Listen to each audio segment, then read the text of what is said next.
them in the Brazilians. So this is going to be for somebody that is an experienced waxer, both profession and client. We flip them over and I do both sides.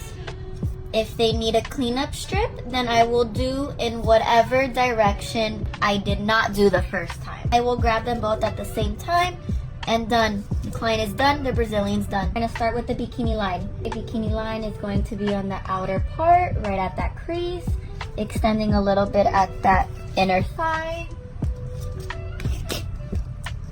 After you do the sides, we're gonna go ahead and do the top.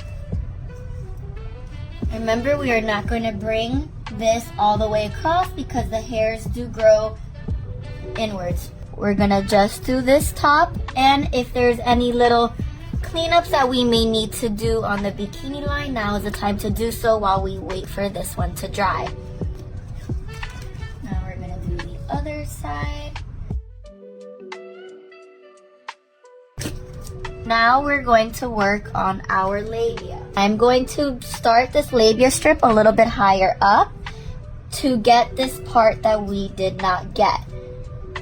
So we do one labia, bring that down into where that butt cheek meets.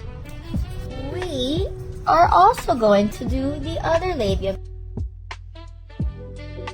Now if these two meet, that is totally fine. Create that lip. We're waiting for this to dry. We can do any cleanups up here, any cleanups down here if need to be. Pressure. And then that Brazilian is all done.